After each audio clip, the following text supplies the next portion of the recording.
You won't believe what happened in this courtroom today. A man walked in holding the hand of his mistress, right beside his wife of 12 years. But what the judge did next made the entire courtroom gasp in disbelief. Before you scroll, watch till the very end, because this story might just restore your faith in justice, love, and karma. And if you believe that no one should be disrespected in love, hit that like button and subscribe for more powerful real-life stories like this one. Amara sat quietly on the wooden bench outside the courtroom, her hands trembling as she looked at the gold wedding band on her finger, now dull, its shine long gone. She had loved her husband, Derek, since they were in college. Back then, he was charming, ambitious, full of dreams. They built a life together, side by side. When he struggled to find work, she was the one who worked double shifts at the hospital to pay the bills. When he opened his first auto shop, she took out a small loan in her own name to help him. And when they finally bought their first home, Amara cried in his arms, believing their love had conquered everything. But then came her, Tiffany. Younger. Flashier. The kind of woman who thrived on attention. At first, Amara didn't believe the rumors. She trusted her husband. Even when he started coming home late, smelling like perfume that wasn't hers, she made excuses. He's tired, she'd tell herself. He's just stressed. But deep down, she knew. Her husband wasn't hers anymore. The truth came crashing down one evening when Derek simply said, "I'm not happy anymore." He didn't yell. He didn't argue. He just said it flatly, as if their years together were a business deal that had run its course. And now, a few weeks later, here they were, signing divorce papers. But what made it worse was the cruelty of it. Derek didn't even come alone. He walked into the courtroom with Tiffany on his arm, smiling like a man on vacation. The judge's eyebrows rose, but she said nothing, at least not yet. As the proceedings began, Amara kept her eyes low, her voice steady, answering the questions, signing where she had to. She didn't want to give them the satisfaction of seeing her cry. Tiffany, on the other hand, whispered things to Derek, giggling softly, even daring to smirk at Amara.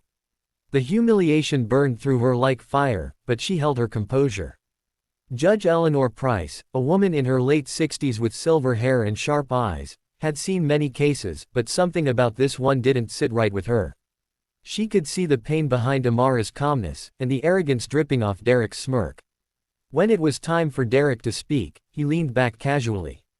"Your Honor," he began, "I just want to move on. Amara and I are from different worlds now. Tiffany and I, we connect. We understand each other." Amara said nothing. Her silence said more than words could. Judge Price nodded slowly. "Different worlds, huh?" she said softly. "Tell me, Mr. Williams, is this the same woman who worked 3 jobs to support your business when it was failing?" Derek blinked. Yes, but that's irrelevant now." The judge's tone sharpened. "And the same woman who co-signed your first loan, allowing you to even have that business you now run with your new partner." He shifted uncomfortably. "I mean, yes, but..." "Mr. Williams," the judge interrupted, her voice echoing through the courtroom, "you may think this is just another case, but I see something very different.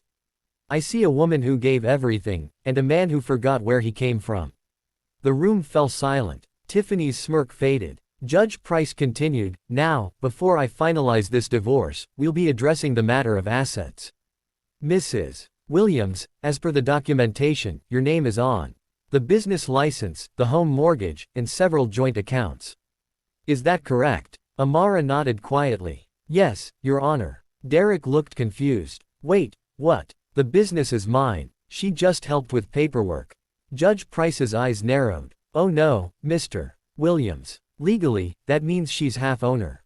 Which also means that your new relationship doesn't get you an easy exit. Mrs. Williams is entitled to 50% of everything." The smirk on Tiffany's face evaporated.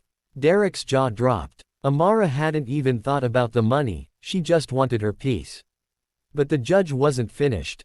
"Furthermore," Judge Price said firmly, "given the emotional distress and the manner in which you've conducted yourself, bringing your mistress into this courtroom, this court sees fit to award spousal support to Mrs.